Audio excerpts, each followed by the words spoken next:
Hey, playa, be honest here. Do you suck at texting? Is texting something that you're just not good at? You don't really send interesting messages, you don't keep that person engaged. Overall, it's just boring?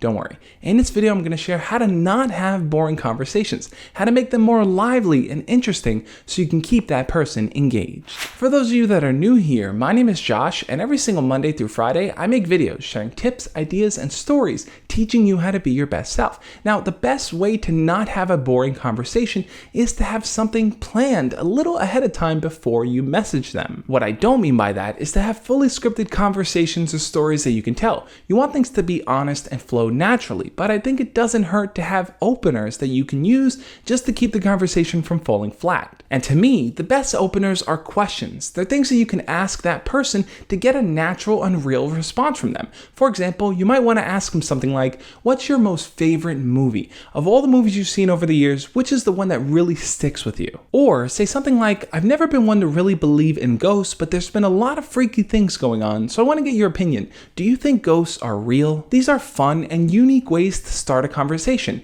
It breaks from the traditional mold of just asking them, how's your day going? What's up? What are you up to? Now, if you're interested in learning more openers, I've put together a free guide of 20 icebreaker conversation starters. I'll link it up at the end of this video. You can check that out. It's going to give you what to talk about, what to say afterwards, and how to respond if they give you different types of answers. But avoiding a boring conversation is more than just having a good or fun opener. It's really being able to keep the conversation going. So it's on you to kind of bring fuel into it, to kind of have something to talk about with them so that things just don't run dry. An easy way to keep that text conversation going is to just follow up with the story based on the question that you initially asked them. Share your experience or your thoughts on what you asked them to share their thoughts about. Another thing you can do is to ask them deeper questions. So let's go back to the movie example. Let's say you ask them what's their most favorite movie of all time and they give you whatever as their answer.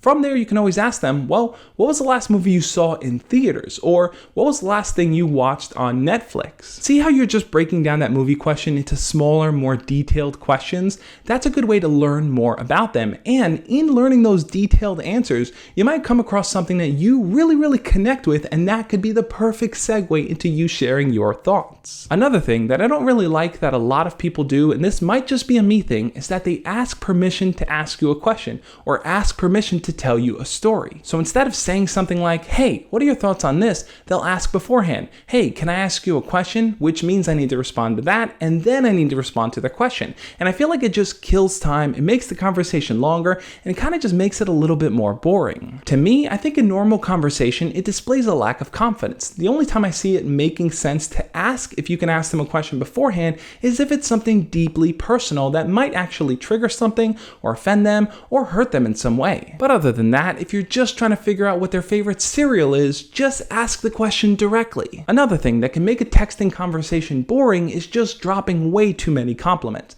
Saying tons of things like you're beautiful, you're gorgeous, you're amazing, over and over and over can get kind of repetitive. Even just seeing tons of those messages in a row can just be a little overwhelming. Compliments are kind of like spices. You put a little bit in just to flavor the meal, but if you overspice your meal, you completely ruin it altogether. And finally, the most important thing you need to do to not let that text conversation become boring is to make that transition from texting to talking in person. People will spend days and weeks and months just constantly texting, never giving that person the hope that, hey, I really like you, this is going well, let's meet up in person and do something about it. If you just stay in that texting stage, you're missing out on a whole world of new experiences you can have with that person. Conversations work entirely differently when it's face-to-face versus over text, and you're just not really allowing you guys to flourish in that way. So the key there is to take it offline when you feel like the time is right. You can always say something like, you know, you're a really fun person to talk to. Let's continue this conversation in person.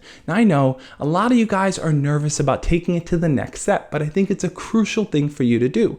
That's why I want to know, what do you guys think? What do you feel is holding you back from moving the conversation from text to in person? Leave your comments down below and we'll talk about it. On that note, guys, thank you so much for watching. Hit the thumbs up button if you enjoyed this video, and definitely check out the playlist over there on the side. It's all my best videos on texting. If you really want to be a texting master, that playlist is going to get you up to speed. So check it out. And on that note, I'll catch you guys next week. As always, love and peace.